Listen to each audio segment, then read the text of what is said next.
Welcome, friends. Welcome back to the kitchen. Welcome back to Sunday Morning and the Old Cookbook Show. Today we're going to do a recipe out of this cookbook.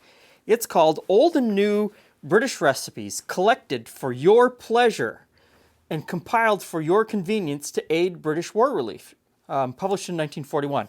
And this was sent in by a viewer. Thank you very much. I often get books like this in the mail with a note attached saying, I saved this from going to landfill, thought of you, and I thought I'd send it to you. And I love getting this stuff because this is a book I've never seen before, never heard of before.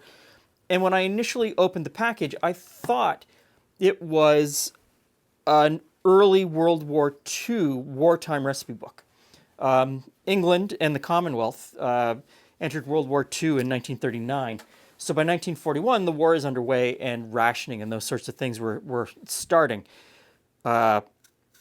So that's what I initially thought the book was. And then when I started reading at the beginning, I realized that it's not that kind of book. This book was published in the United States as a fundraiser for war relief in England. And the recipes are compiled from a bunch of different cookbooks, but the main cookbook is a church cookbook from Vancouver, Canada. And so they've reprinted those recipes in here and sold this as a fundraiser. And there was a lot of that happening in the United States in the months leading up to when America joined the war in 1941. And so the book itself isn't very austere. There aren't a lot of those rationing recipes that you would think of, or the recipes, where hard times are afoot. This is a very hopeful book, and the recipes are fantastic. So the one we're doing today is called Scotch pie, and I need to pare and dice up these apples, and I'm being very careful not to cut my fingers off as I talk towards the camera.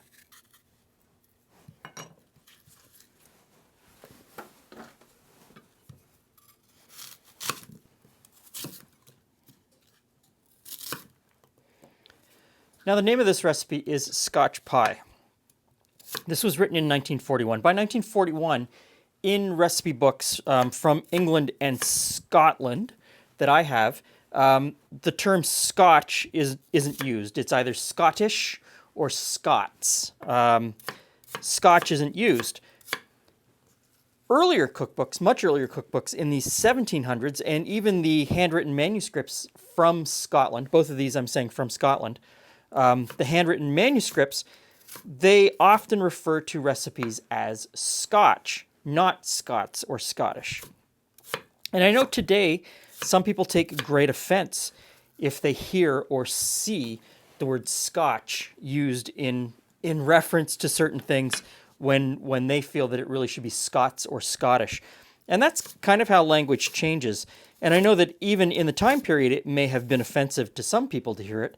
I don't know, especially when cookbooks that I have written by Scottish people published in Scotland in the 1700s, early 1700s, use that language. I don't know what's the right answer or the wrong answer. Let me know down in the comments what you think about that. I know some people have some very strong opinions. So I'm going to continue and get all of these apples pared and diced. Okay, I think that's probably enough apple. The next part of this recipe is for the topping, and it calls for a pint of sweet milk. Now, not enough milk. Okay, so I have no clue which pint they're using. It could be the old Scottish pint. It could be the English Imperial pint. It could be the American pint. They're all different pints. They're all different sizes. But I don't think the size of the pint that I use is really going to matter all that much because it doesn't tell me how much flour to use. It just says add enough flour until you get a batter.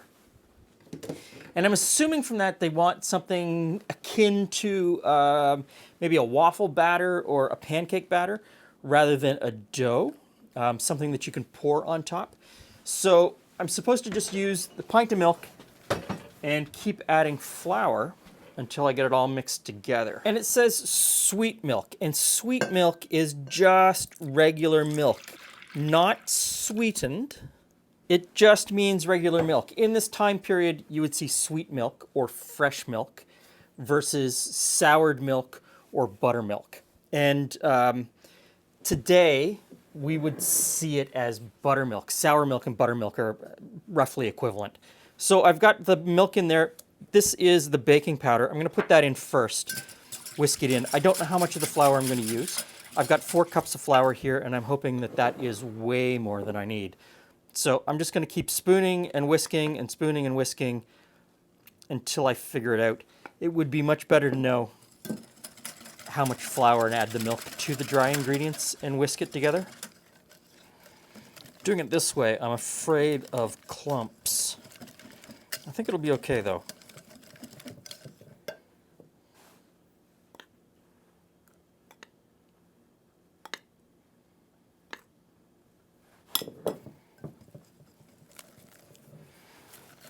Okay, I think that's a batter. I'm going to say I use somewhere between 1.5 cups and 2 cups of flour, it looks like. If you do it the same way that I did it, you'll be fine. Everything will work out. Now I'm supposed to add a couple tablespoons of melted butter. It was melted when I brought it into the studio. It has solidified a little bit. It'll be fine. I'll mix that in. Okay, now we spread it over the apples.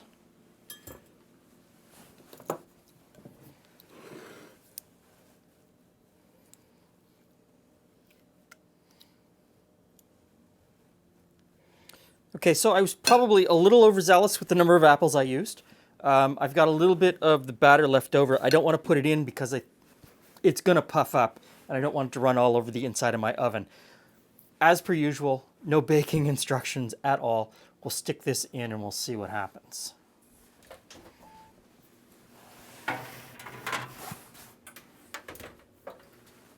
Okay, now we flip it over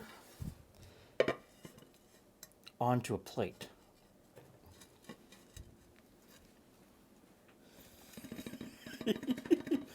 I feel like I just missed something very dramatic. No. Hey, Glenn. Hey, friends. No, nothing dramatic. Oh, there we go. I was going to say, is it not quite cool enough?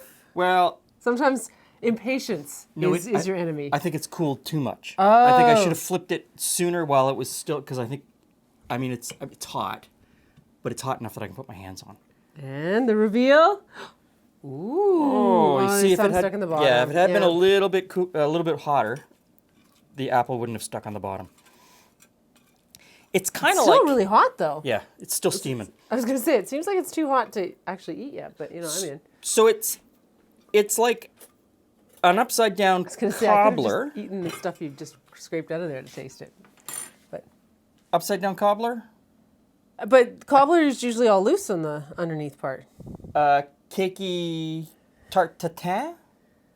But that's usually all full. It's close to all those things. I can see why Like you're it's- thinking of like all it's a- those things, right? Because there's a little bit more crust on the bottom. It's kind of folded around. You're gonna cut it. I was just going to scoop some. Clearly, Glenn's not going to let me do that. So I was trying to nail this recipe down. I went back to other cookbooks. This cookbook is from other cookbooks, and I went to a bunch of the earlier Scottish cookbooks that we have, Oh, yeah. and I couldn't find one that was exactly the same. I was trying to sort of figure it out because there's no sugar in this. Okay. The only mention of sugar is at the end. I'm supposed to sprinkle some sugar on it. Okay. Oh, just on the individual piece? On not the individual piece, yeah. Okay. Well, I guess, and dot it with butter, and I guess the butter's supposed to melt in. But there's nothing else. There's nothing, there's I'm no, going to get my fork is ready, eh? at this So point, ready. that is completely sugar-free. Okay, so we're just going to taste it and then Let's we'll just- dot it with butter? Yeah, let's just Okay. taste it. Ooh. So the batter didn't become completely cakey. It's almost custardy where it's mixed in with the apples. That's a pretty nice, I mean, apple itself has its own, but there's no cinnamon or anything in it? No. Okay. You could put a cinnamon sugar combination on it too, just because I like cinnamon with I don't think that it's, I don't think the, I think it's fine. I think it's actually Yeah. quite good. I don't think it's missing the sugar. To me, sometimes desserts can be over-sugared. Good. I'm going to try it with butter just because I'm fascinated by the idea. But this is something where, when you look at early Scottish cooking, there's, I hate to say this, but there's rural Scottish cooking, and there's city Scottish cooking. City Scottish cooking was Oh, really is the way it is. What you got? The city cooking was really That's probably enough butter. French. And it was more French than French. Like it was French cooking and like more human than human. And so, I would think that this is a little bit more rural because it uses sparser ingredients. And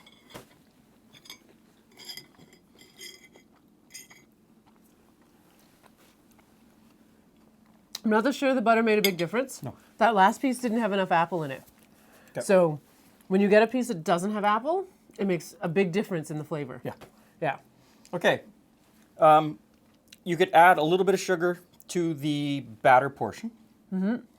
You could add all of the apple flavorings that today scream apple flavorings: cinnamon, Whatever you nutmeg, like. a little bit of clove. I don't think the apple portion needs any sugar. Apples to me are usually sweet enough after they've been cooked. Maybe don't bother turning it over and just scoop it out like you were having a cobbler. I just put ice cream on it. Ice cream. I mean, this is an updatable. That's fantastic. I'm going to really enjoy that. I like that. You could elevate it a little bit. Thanks for stopping by. See you again soon.